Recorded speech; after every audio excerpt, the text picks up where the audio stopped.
I spent 4 years as head of training and development at SpaceX. I'm a space nerd, which means I spend a lot of time thinking about space and learning about space. I recently finished reading the book Challenger by Adam Higginbotham, and what a story did it tell. I've spent my entire career in high stakes technical environments where the gap between what people know and what they're willing to say out loud can have serious consequences. So trust me when I say trust on a team isn't a soft topic.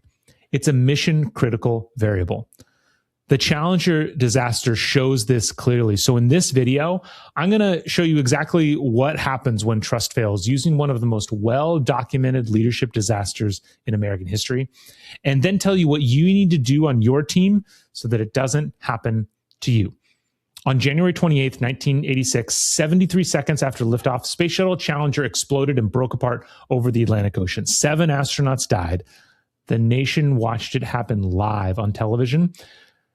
The most terrible part wasn't even that it happened, it's that it wasn't a surprise. The night before the launch, engineers at Morton Thiokol, the company that built the solid rocket boosters, held an emergency meeting. They believed that the rubber O-rings sealing the joints inside the solid rocket motor were likely to fail in cold temperatures. And that morning, the launch pad was just 29 degrees colder than any launch in history. They made a clear decision: do not launch. NASA pushed back. This was a high-profile launch. Were they really certain that this was a problem? Then something horrible happened. Thiokol leadership asked their engineers to take their engineering hats off and put on their management hats. Eventually, that leadership overrode the engineers and said the launch was safe. After the disaster, President Reagan appointed an independent investigation board, the Rogers Commission.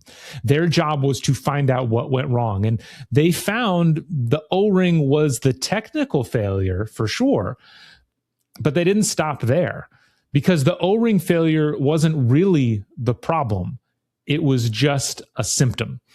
The real failure was cultural, and the culture failed in 3 distinct ways. First, the warnings had been there for years, and they had been explained away.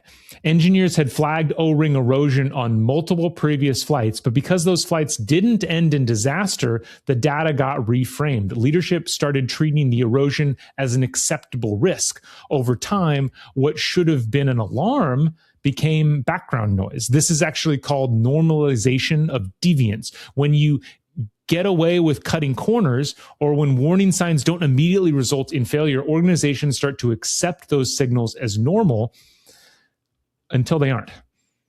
Second, the system made it hard to say no. NASA had built a launch schedule with enormous pressure behind it, political pressure, budget pressure. The mission had already been delayed multiple times.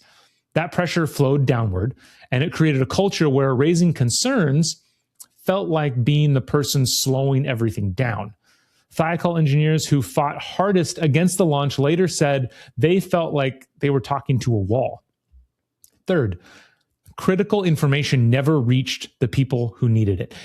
Senior NASA officials making the launch decision didn't have the full picture of what the engineers were saying. The communication chain filtered and softened the concerns at every level. By the time it reached the top, it no longer sounded like an emergency. It sounded like a simple disagreement. That's what happens when trust erodes in a hierarchy. People self-censor, they soften the message, they say there are some concerns instead of we should not launch. And leaders make decisions based on an incomplete and distorted version of reality.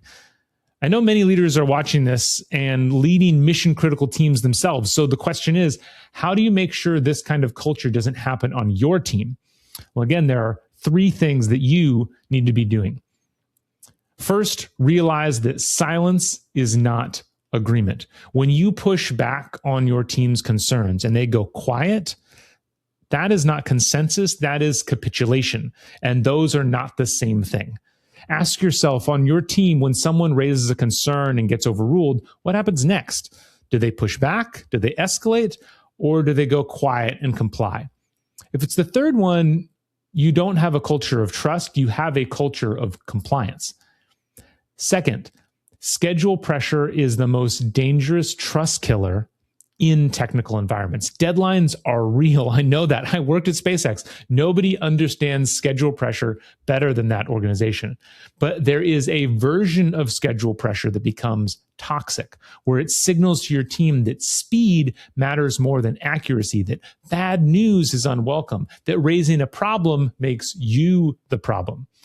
When your team stops telling you things are wrong because they're afraid of how you will react, you are flying blind. You will not see the failure coming until it's too late. Third, psychological safety isn't a nice to have, it's a performance requirement. Google's Project Aristotle research, Amy Edmondson's work at Harvard, the Rogers Commission, they all point to the same conclusion. Teams that can speak honestly outperform teams that can't in every domain, every time. Your job as a manager isn't just to make good decisions, it's to create the conditions where your team can bring you real information, even when it's inconvenient, actually, especially when it's inconvenient. 7 people died on January 28th, 1986. The technical failure, sure, it was an O-ring. But the engineers knew. They said something, and then they were silenced. As a manager, you must create conditions where the truth can reach you. That is the job. If this hits home, make sure to subscribe. I put out videos every week on what real leadership looks like in technical environments. And if you want to go deeper on how to actually build psychological safety on your team, drop a comment below. I will see you in the next video.